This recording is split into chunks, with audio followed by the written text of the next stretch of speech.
English grammar in Marathi या चॅनलमध्ये आपले सर्वांचे स्वागत आहे. इंग्लिश ग्रामर शिकूया सहज आणि सोप्या पद्धतीने. चला तर मग आजच्या व्हिडिओमध्ये आपण पाहणार आहोत there is, there are. There is, there आरचा अर्थ, त्यांच्यापासून तयार होणारे वाक्य आणि प्रश्न या सर्वांचा अभ्यास आजच्या व्हिडिओमध्ये आपण करणार आहोत. तर त्यासाठी प्रथम आपण देअर या शब्दाचा अर्थ जाणून घेऊ. THERE देअर म्हणजे तेथे. THERE देअर म्हणजे तेथे. तर हा शब्द देअर हा शब्द वाक्यांमध्ये सामान्यतः वापरायचा असेल तर तो कशा अर्थाने वापरला जातो, तर त्यासाठी काही उदाहरणं आपण या ठिकाणी बघूयात. बघा, पहिलं उदाहरण आहे his book is there. His book is there. त्याचे पुस्तक तेथे आहे. त्याचे पुस्तक तेथे आहे. His book is there. My school is there. My school is there. माझी शाळा तेथे आहे. माझी शाळा तेथे आहे. Their house is there. Their house is there. त्यांचे घर तेथे आहे. त्यांचे घर तेथे आहे. आता ह्या तिन्ही वाक्यांमध्ये देअर हा शब्द तेथे या अर्थाने वापरला गेला. परंतु एखादे वाक्य आपल्याला जर वेगळ्या पद्धतीने लिहायचे किंवा वाचायचे असेल तर त्यासाठी सुद्धा देअर या शब्दाचा वापर होतो. कसा, तर तो आपण व्हिडिओमध्ये बघूया. बघा, use of there. Use of there. A boy is in the garden. हे एक वाक्य आहे. A boy is in the garden. एक मुलगा बगीचात आहे. एक मुलगा बगीचात आहे. There is a boy in the garden. There is a boy in the garden. तेथे एक मुलगा बगीचात आहे. There is a boy. तेथे एक मुलगा बगीचात आहे. अशा प्रकारे आता या ठिकाणी वरील दोन्ही वाक्य जे आहे, दोन्ही वाक्यांचा अर्थ सारखाच आहे. दुसरे वाक्य देअर या शब्दाने सुरू झालेले आहे आणि वाक्य हे पहिल्या वाक्यापेक्षा वेगळ्या स्वरूपात तुम्हाला लिहायचं असेल किंवा दुसऱ्या पद्धतीने लिहायचं असेल तर त्या प्रकारे लिहिण्याची, देअर हा शब्द वापरून ते वाक्य दुसऱ्या प्रकारे लिहिण्याची ही एक पद्धत आहे. तर बघा, a boy is in the garden. There is a boy in the garden. दोन्ही वाक्यांचा अर्थ एकच आहे, फक्त देअर हा शब्द वापरून वाक्य हे दुसऱ्या प्रकारे लिहिलं आहे. तर आता व्हिडिओमध्ये आपण बघूया. बघा, देअर या शब्दाने सुरू होणाऱ्या वाक्यांमध्ये देअर नंतर इज किंवा आर वापरायचे. हे नाम एकवचनी आहे की अनेकवचनी यावरून ठरते. जसे की देअर ह्या शब्दाने एखादे वाक्य सुरू झाले आणि त्याच्या वाक्यामध्ये जे नाम आलेले आहे ते नाम जर एकवचनी असेल तर आपण त्या ठिकाणी इज हे क्रियापद वापरू. नाम जर अनेकवचनी असेल तर त्या ठिकाणी आर हे क्रियापद वापरू. त्यासाठी एक वाक्य आपण उदाहरणासाठी या ठिकाणी घेऊया. बघा, there is a book on the table. There is a book on the table. याच्यामध्ये अ बुक हे नाम वापरलेले आहे, एकवचनी आहे, म्हणून देअर नंतर आपण इजचा वापर केला. देअर नंतर आपण इजचा वापर केला. आता दुसरं वाक्य बघूया. There are a book. There are books on the table. There are books on the table. आता या ठिकाणी बुक्स हे अनेकवचनी आहे. बुक्स हे अनेकवचनी आहे, म्हणून देअर नंतर आपण आर हे क्रियापद वापरले. म्हणजेच देअर या शब्दाने सुरू होणाऱ्या वाक्यांमध्ये देअर नंतर येणारे जे नाम असते ते नाम एकवचनी आहे की अनेकवचनी आहे वाक्यामधले नाम, यावरून त्या वाक्यामध्ये इज वापरायचा की आर वापरायचा हे त्या नामावरून ठरत असते. आता या ठिकाणी आपण एक गोष्ट लक्षात घेऊया की देअर इज हे जे शब्द आहेत हे देअर आणि इज मिळून देअर्स असं शॉर्ट फॉर्म मध्ये आपण वाचतो आणि लिहितो. देअर इजचा शॉर्ट फॉर्म देअर्स हा आहे. तर आता आपण व्हिडिओमध्ये पुढे जाऊया.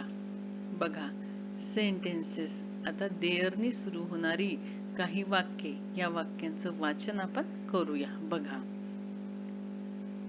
There is a ball in my hand. There is a ball in my hand. माझ्या हातात एक चेंडू आहे. माझ्या हातात एक चेंडू आहे. There's a clock on the wall. There's a clock on the wall. भिंतीवर एक घड्याळ आहे. भिंतीवर एक घड्याळ आहे. There are 9 coins in my purse. There are 9 coins in my purse. माझ्या पर्समध्ये 9 नाणी आहेत. माझ्या पर्समध्ये 9 नाणी आहेत. There is a box in the hall. There is a box in the hall. बैठकीत एक पेटी आहे. बैठकीत एक पेटी आहे. There are girls in my class. There are girls in my class. माझ्या वर्गात मुली आहे. माझ्या वर्गात मुली आहेत. अशा प्रकारे देअरने सुरू होणारी 5 वाक्य आपण या ठिकाणी बघितली. आता या ठिकाणी ज्या वाक्यामध्ये नाम हे एकवचनी आहे तिथे इजचा वापर केला. ज्या ठिकाणी नाम हे अनेकवचनी आहेत त्या ठिकाणी आरचा वापर केला. आता या वाक्यांमध्ये जर आपण देअरचा वापर केला नसता तर ही वाक्य कशी बनली असती किंवा ही वाक्य अजून देअरचा वापर न करता कशी वाचता येतील बघूयात. A ball is in my hand. पहिले वाक्य. A clock is on the wall. A clock is on the wall. 9 coins are in my purse. 9 coins are in my purse. A box is in the hall. A box is in the hall. Girls are in my class. Girls are in my class. आता बघा अशा प्रकारे देअरचा वापर न करता हे वाक्य आपण वाचता आले, परंतु देअरचा वापर करून आपण हे वाक्य दुसऱ्या प्रकारे लिहिले आणि वाचले. आता व्हिडिओमध्ये पुढे जाऊया. बघा आता इज, आर, देअर, सब्जेक्ट वापरून प्रश्न तयार करणे व त्यांची उत्तरे.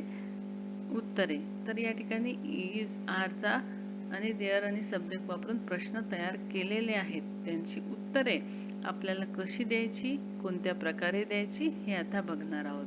तर क्वेश्चन पहा. Are there 7 chairs in that room?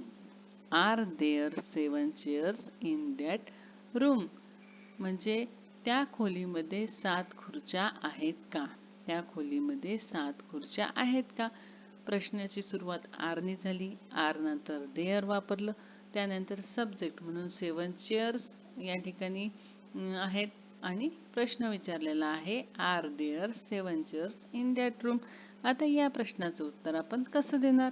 तर या प्रश्नाचं आपण उत्तर देऊ की एस देअर आर.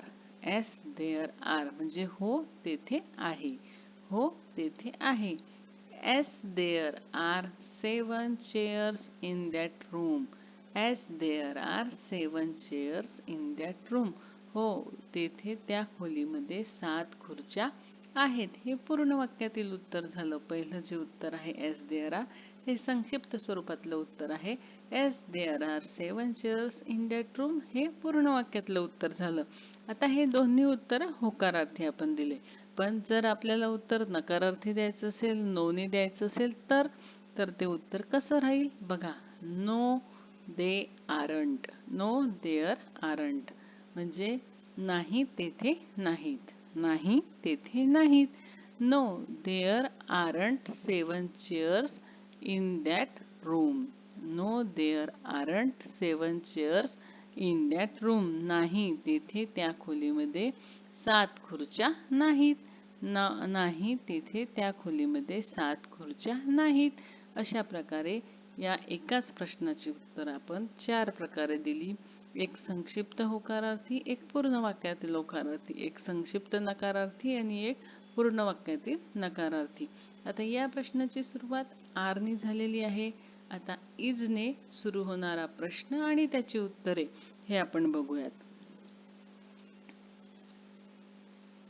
बघा, is there water in that pot. Is there water in that pot म्हणजे त्या भांड्यामध्ये पाणी आहे का? त्या भांड्यामध्ये पाणी आहे का? याचं उत्तर आपण कसं देऊ? Yes there is. हो तेथे आहे.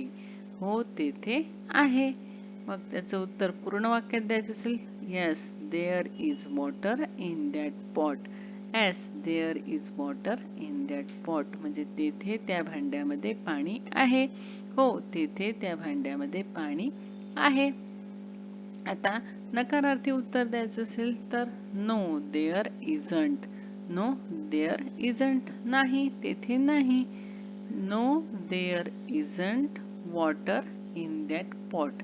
No there isn't water in that pot म्हणजे नाही, त्या भांड्यामध्ये तेथे पाणी नाही. त्या भांड्यामध्ये तेथे पाणी नाही. अशा प्रकारे या ठिकाणी इजना सुरू होणारा प्रश्न आणि त्यांची उत्तरे आपण या ठिकाणी बघितली. आता व्हिडिओमध्ये पुढे जाऊया. पहा, question for practice. Question for practice. आता इथे काही प्रश्न दिलेले आहेत. या प्रश्नांची उत्तरे देअरचा वापर करून कशी द्यायची, संक्षिप्त स्वरूपात कशी द्यायची, पूर्ण वाक्यात कशी द्यायची, नकारार्थी कशी द्यायची आणि नकारार्थी पूर्ण वाक्यात कशी द्यायची. आता हे तर आपण आधी शिकलो, पण याचा आपण सरावासाठी हे प्रश्न घेत आहोत. बघा, is there milk in this fridge. Is there milk in this fridge. आता या प्रश्नाचं आपल्याला उत्तर द्यायचं आहे. तर yes there is. Yes there is. पहिल्यांदा याचं संक्षिप्त स्वरूपात उत्तर राहील एस देअर इज. हो तेथे आहे. नंतर पूर्ण वाक्यात उत्तर yes there is milk in this fridge. हो या फ्रीजमध्ये तेथे दूध आहे. हो या फ्रीजमध्ये तेथे दूध आहे. नकारार्थी उत्तर द्यायचे नो देअर इजंट. नाही तेथे नाही. No there isn't milk in this fridge. नाही तेथे त्या फ्रीजमध्ये दूध नाही. नाही तिथे या फ्रीजमध्ये दूध नाही. अशा प्रकारे 4 प्रकारे आपण ह्या एका देअर इजचा आणि देअर इजंटचा वापर करून या प्रश्नाचे उत्तर होकारार्थी आणि नकारार्थी अशा प्रकारे देऊ शकतो. आता दुसरा प्रश्न बघूया. Are there apples in the market. Are there apples in the market म्हणजे मार्केटमध्ये, बाजारामध्ये सफरचंद आहेत का? बाजारामध्ये सफरचंद आहेत का? Yes there are. हो तेथे आहे. Yes there are apples in the market. हो तेथे बाजारामध्ये सफरचंद आहेत. आता नकारार्थी वाक्य नो देअर आरंट. नाही तेथे नाही. No there aren't apples in the market. नाही बाजारामध्ये तेथे सफरचंद नाहीत. म्हणजे एकाच प्रश्नाचं उत्तर पुन्हा 4 प्रकारे आपण होकारार्थी आणि नकारार्थी अशा प्रकारे आपण या ठिकाणी देअर आर आणि देअर आरंटचा वापर करून दिलं. आता तिसरा प्रश्न. Is there a pencil in the school bag. Is there a pencil in the school bag.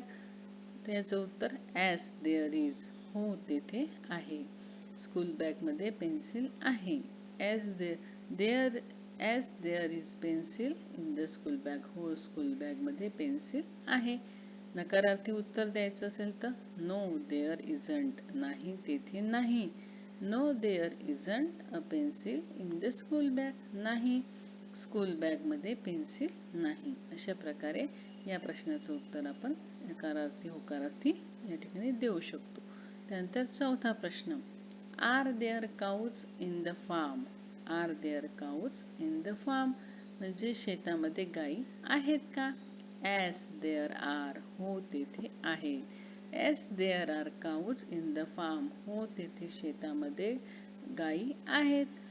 R there no there aren't. नकारार्थी उत्तर द्यायचं असेल तर नो देअर आरंट. नाही शेतामध्ये नाही. No there aren't cows in the farm. नाही शेतामध्ये गायी नाहीत.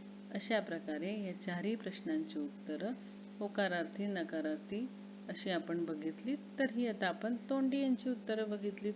हे प्रश्न आता आपण घरी वहीमध्ये लिहून त्यांची उत्तरं लिहून आपण देअर इज आणि देअर आर या शब्दांचा सराव करायचा आहे. म्हणजे देअर इज आणि देअर आरचा पक्का अर्थ आपल्या लक्षात येईल. आता व्हिडिओमध्ये पुढे जाऊया. बघा, मेक क्वेश्चन्स. आता या ठिकाणी काही वाक्य दिली आहे. त्या वाक्यांपासून आपल्याला प्रश्न तयार करायचा आहे. बघूया. पहिलं वाक्य, there are many ants in that ant hill. There are many ants in that ant hill. याच्यापासून प्रश्न तयार करायचा आहे. तर पहिल्यांदा पहा, आर हे आपण पहिल्यांदा घेऊ. Are there many ants in that ant hill. Are there many ants in that ant hill म्हणजे तेथे वारुळामध्ये खूप मुंग्या आहेत का? तेथे वारुळामध्ये खूप मुंग्या आहेत का?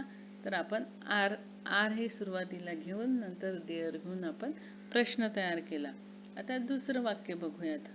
There is a telephone in her house. There is a telephone in her house म्हणजे तिच्या घरी एक टेलिफोन आहे. आता आपल्याला प्रश्न विचारायचा आहे.